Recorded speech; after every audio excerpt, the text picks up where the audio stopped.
Hey again everyone, let's talk about the 2024 action comedy film, The Fall Guy. This stars Emily Blunt and Ryan Gosling as the two main characters. The Fall Guy is categorized as an action comedy film. So with this film though, I would definitely say it was much heavier on the action than the comedy, probably about 80 to 85% action, and only leaving about maybe 15 to 20% of the comedy aspect.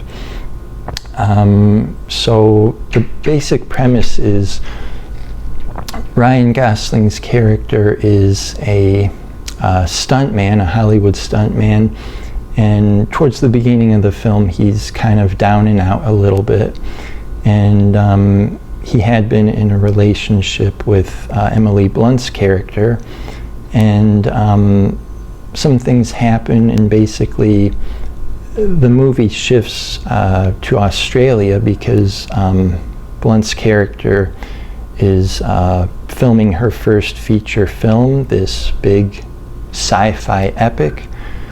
So kind of a little bit of a film within a film there, and Gosling eventually ends up there, and to be a stuntman on that production.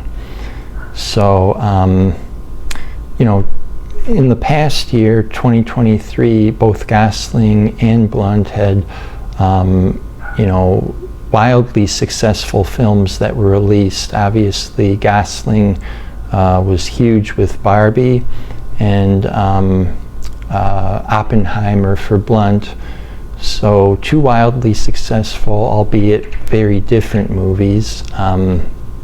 These are two Academy Award nominated actors who have proven to be very versatile on film, so this is just another example of that. I mentioned the film being action comedy, and the thing is, it leans so heavily to the action part. So a film that came to my mind was Rush Hour, the film and then series of films with Jackie Chan and Chris Tucker. I felt like Rush Hour was a little more balanced at maybe 50-50, with balancing the action and comedy, and both of those actors really playing to their strengths and doing it really well. However, The Fall Guy was so action-oriented. I felt like as a viewer I was being, hit with a barrage of these endless action sequences that were kind of just put together in kind of a simple plot, but yet a little difficult to manage. And I certainly understand in this type of movie you don't want a super deep plot. People are buying tickets generally because of maybe the two main actors, and also just the fact that it's more of a spectacle than a film. It's a lot of action, certainly. So I felt like The Fall Guy should have been more of one of those movies that was a direct to Netflix release. The Fall Guy did totally have a wide, general release in movie theaters, but just its quality, or lack thereof, I just thought lent it to being more of a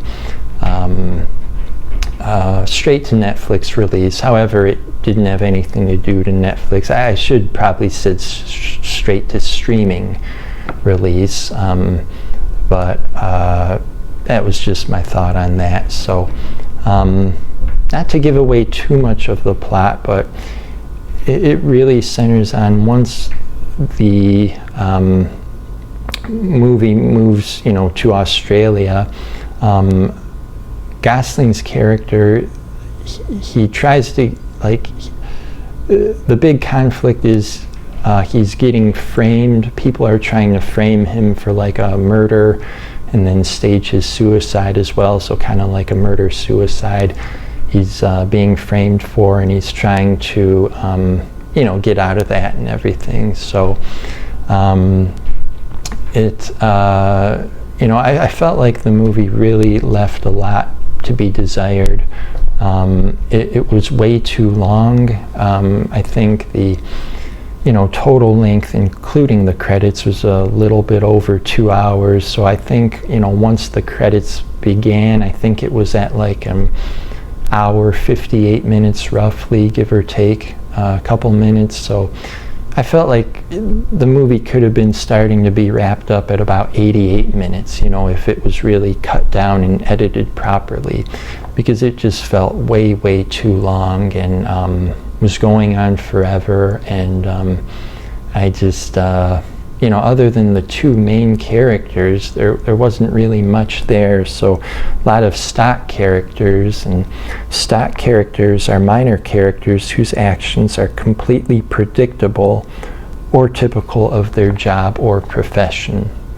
So I felt like, some of the stock characters in this film were maybe just the, bad guys who were out to get Gosling's character and stuff and make it difficult for him, which obviously led to these wild action sequences, fight sequences, vehicle chase sequences, and even, sequences on boats or a speedboat. In Sydney Harbor there is what it, looked like. So what's kind of funny, this sci-fi epic that Blunt's character was directing, they really, focused a decent amount on that and the production of that. It to me, it looked like an amalgamation of Dune, of Mad Max, and Starship Troopers. So if you can imagine, Dune, Mad Max, and Starship Troopers all woven into one, that's kind of what this looked like. So just based on how I've been, talking about the film, I did not find it very, enjoyable. I would not recommend this film. Now, if you're super into action movies, action comedies, a mixture, or you just want something very, light in the sense that you don't have to think very much at all when watching this movie, I think it's possible you might enjoy it. But, as I said, this was more of a spectacle, and, just kind of a wildly put together movie, so I just did not think it was, The Fall Guy was a good movie at all. Some of the scenes ran way too long.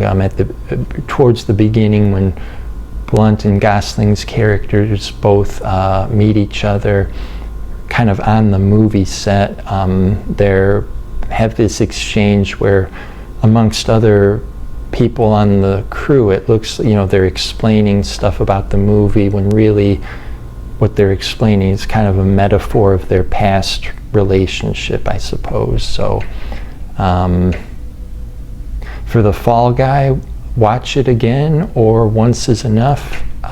For this one, I have to say OIE, big time. Once is definitely enough.